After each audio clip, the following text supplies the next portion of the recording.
Est-ce que tu peux nous raconter ton tout premier point ATP?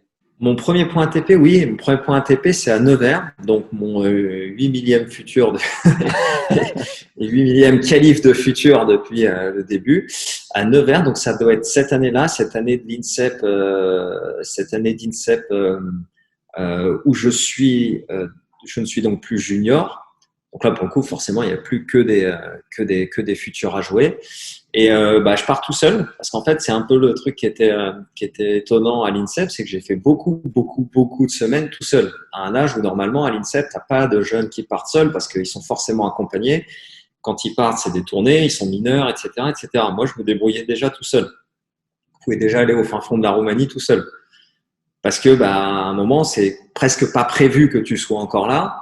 Donc, tu as un certain nombre d'entraîneurs qui sont là pendant cette tournée-là. Donc, c'était à Nevers, je crois que c'est au mois de septembre ou octobre, un truc comme ça. Ça doit être pendant justement cette tournée d'Orange Bowl, tout ça. Tu as un entraîneur qui part avec le mec de l'Orange Bowl, un autre entraîneur qui s'occupe des plus jeunes, et puis toi, tu es tout seul. On va pas te détacher un entraîneur pour partir. À l'INSEP, tu avais 3 entraîneurs pour 10 ou 12 joueurs à chaque fois. Ok. Donc, je partais et j'allais jouer mes qualifs de futur. Et puis, sur ce tournoi-là, ouais, j'avais réussi à me qualifier, passer un tour. Donc j'ai gagné mon premier point ATP et j'ai gagné mon deuxième point ATP quasiment un an plus tard. Pouah. C'est-à-dire que ça n'a pas du tout fait un déclencheur, un truc. Le deuxième point ATP, je l'ai gagné. C'est pour ça que je dis, j'avais un point ATP que j'ai dû prendre. Donc, je me rappelle plus, mais c'est septembre-octobre, je crois, ce futur de Nevers. Octobre, bon bref, c'est la fin d'année. Et en fait, j'ai toujours un point ATP à Roland. C'est pour ça que je t'ai pris Roland en point de passage. Et il y avait que 1300 et quelques joueurs, 1350 joueurs dans le classement. Donc, tu avais un point ATP, et j'avais pas pris un deuxième point dans toute cette période-là. Et puis, il m'avait pris à l'essai à Roland Garros et j'ai gagné un deuxième point ATP cet été-là et j'ai gagné directement mon premier futur après. Tout d'un coup, j'ai gagné un futur. Je ne pourrais pas expliquer pourquoi, mais tout d'un coup, j'ai fait tac, j'ai gagné un futur. Et puis là, Roland, il m'avait dit, bon, il n'y a plus de période de probation. Bon, je fais très bien. Et voilà. Mais donc, ça a commencé à se débloquer là, cet été-là. Et l'année suivante, j'ai gagné, je ne sais plus, 4 ou 5 futurs. J'étais en finale 6, 7, 8 fois dans l'année.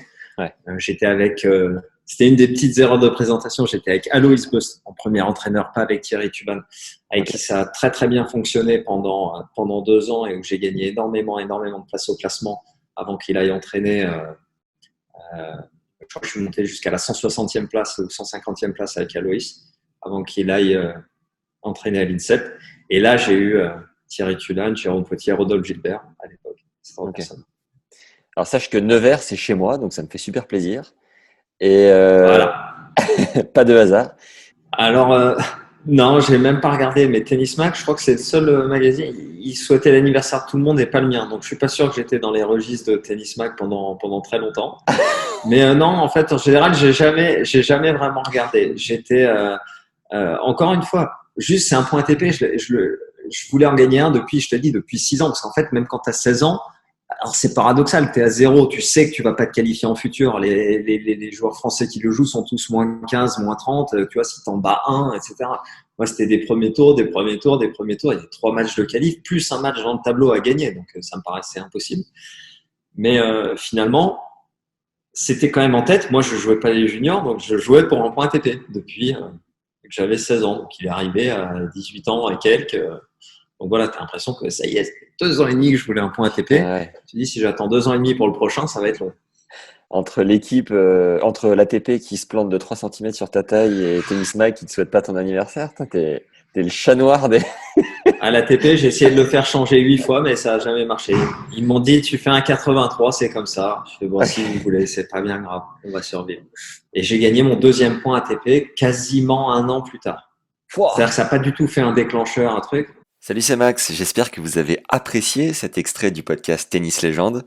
Vous pouvez retrouver l'ensemble des épisodes au format audio sur le premier lien dans la description et nous mettre 5 étoiles ainsi qu'un commentaire sympa sur Apple Podcast. Ça nous aide considérablement à faire connaître la chaîne. Vous pouvez enfin nous soutenir avec la plateforme Tipeee pour nous pousser à vous régaler chaque semaine.